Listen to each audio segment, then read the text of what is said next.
Assalamualaikum warahmatullahi wabarakatuh.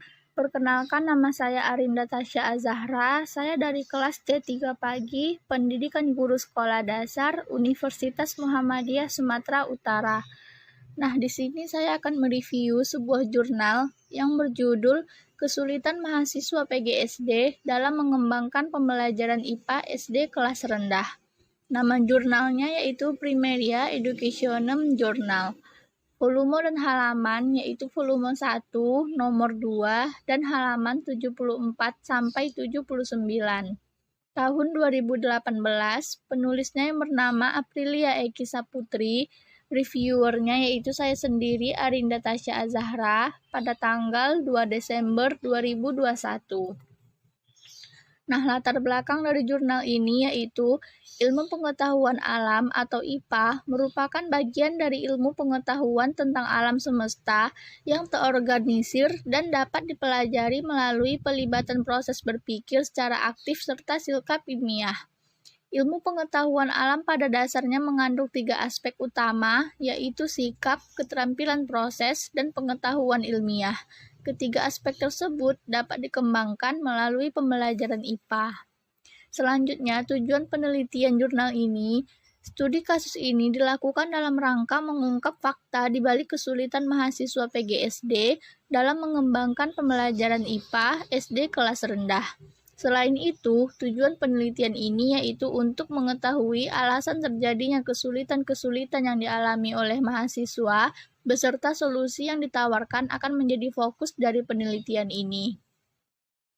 Permasalahannya yaitu fakta yang ditemui di lapangan mahasiswa PGSD di sebuah perguruan tinggi negeri di Bandung mengalami kesulitan dalam mengembangkan pembelajaran IPA SD kelas rendah. Kesulitan yang dihadapi oleh mahasiswa tersebut kurang lebih dipengaruhi oleh pelaksanaan kurikulum baru.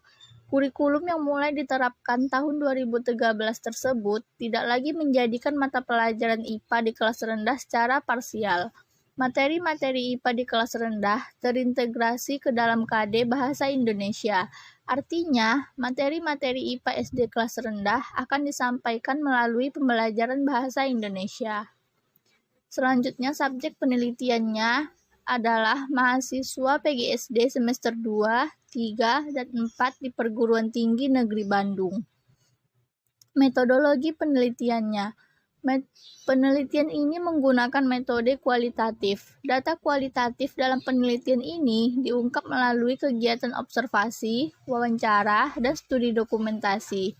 Selanjutnya, data yang telah diperoleh dianalisis melalui proses reduksi, display, verifikasi data, sampai pada tahap pengambilan kesimpulan. Penelitian yang dilakukan selama kurang lebih 2 semester ini mengambil data dari mahasiswa semester 2, 3, dan 4. Hal ini dilakukan dalam rangka mengelaborasikan asumsi awal dengan fakta yang terdapat di lapangan. Selanjutnya, hasil penelitian.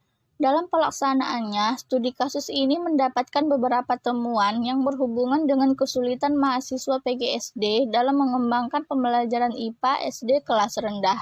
Temuan-temuan tersebut yaitu, yang pertama, mahasiswa merasa kesulitan memetakan materi IPA yang terdapat di dalam KD Bahasa Indonesia.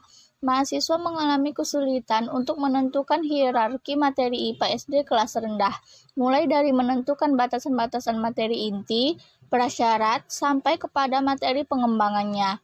Berdasarkan kesulitan mahasiswa tersebut, diperlukan kegiatan analisis KD Bahasa Indonesia terlebih dahulu untuk memulai langkah pengembangan pembelajaran IPA SD kelas rendah. Yang kedua yaitu, mahasiswa kesulitan memadukan keterampilan bahasa dan keterampilan proses sains. Untuk memadukan prinsip pembelajaran bahasa dan IPA, mahasiswa mengalami kesulitan dalam menentukan kegiatan pembelajaran yang tepat. Kegiatan pembelajaran tersebut berpengaruh terhadap learning experience yang akan didapatkan oleh siswa di dalam pembelajaran.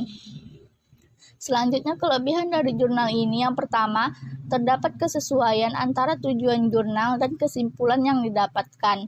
Yang kedua, data yang dihasilkan berdasarkan ide dan gagasan penulis yang relevan sesuai dengan permasalahan yang diteliti dalam penelitian. Yang ketiga, penyajian data menggunakan bahasa yang mudah dipahami. Yang keempat, pemodelan yang terdapat dalam penelitian ini sangat membantu untuk menunjukkan hasil penelitian yang lebih akurat. Nah, kekurangannya, yang pertama, terdapat beberapa bahasa yang sulit dipahami, khususnya bagi pembaca dari kalangan umum.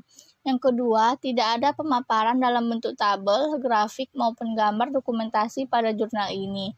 Yang ketiga, data yang dihasilkan dalam penelitian ini masih tergolong sedikit, sehingga penguatan secara teori untuk penelitian ini masih kurang. Sekianlah hasil review jurnal dari saya. Lebih kurangnya saya mohon maaf. Assalamualaikum warahmatullahi wabarakatuh.